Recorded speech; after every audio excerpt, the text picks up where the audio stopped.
Have you ever woken up and just felt gone? Like you're living in your body, going through the motions, smiling when needed, talking when expected, but deep down, you feel like you've disappeared? That's burnout. It's not just about being tired or overworked. It's deeper. It's the slow fading of your joy, your spark, your sense of self. When burnout hits hard, it doesn't just drain your energy, it steals your identity. To jump into a new plan, a new habit, a new life overhaul. But that same energy, the urge to do more, is often what caused the burnout in the first place. So when the energy runs out, we're left asking, who am I, really, without the pressure? This is where the real healing begins. Take time to reflect. Not on what others expect of you, but what you truly enjoy. What makes you feel alive? Burnout happens when we return to the same patterns that drained us. This time, rebuild differently. Set boundaries. Say no. Prioritize rest as much as you prioritize results.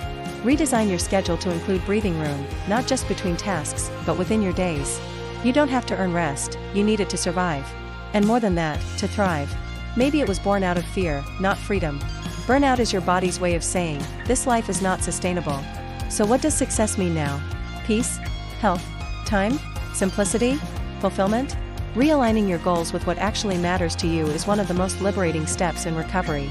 You are allowed to define your life differently now. Not by how much you do, but by how alive you feel while doing it. The goal isn't to go back to your old self.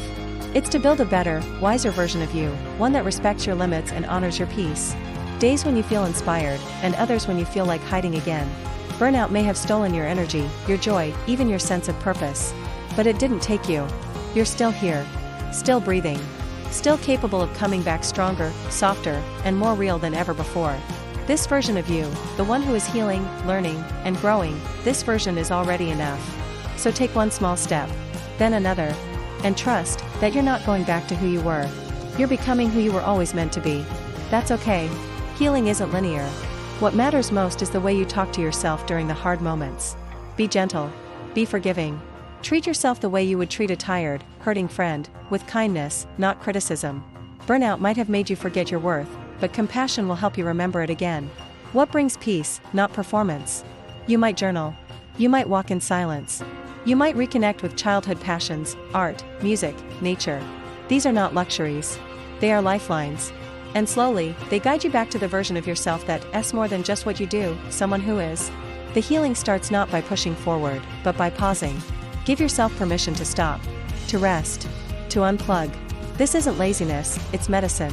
Your mind and body need silence, stillness, space to breathe.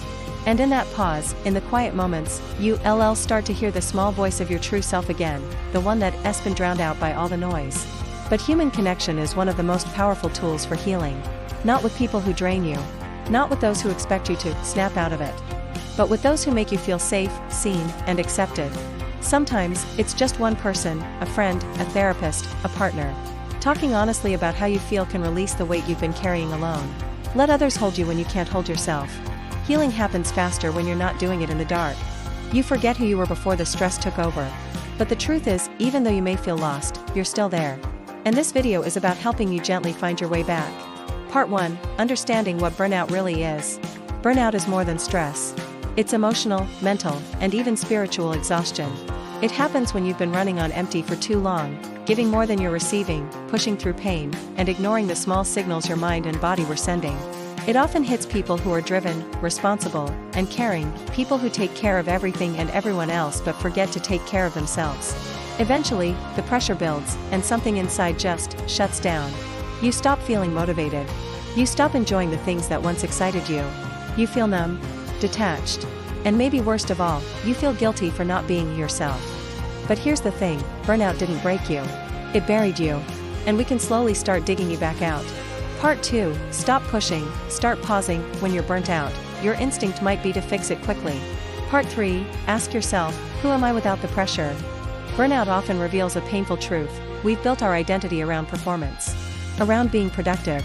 Around meeting expectations. Part 4, Rebuild gently, not like before. Once you begin feeling small sparks of energy again, resist the urge to dive back into your old routines. Part 5, Reconnect with people who nourish you. Burnout isolates us. It makes us retreat into ourselves, either from shame or just sheer exhaustion. Part 6, Redefine what success looks like now. One of the biggest causes of burnout is chasing a version of success that was never truly yours. Maybe it was society's idea.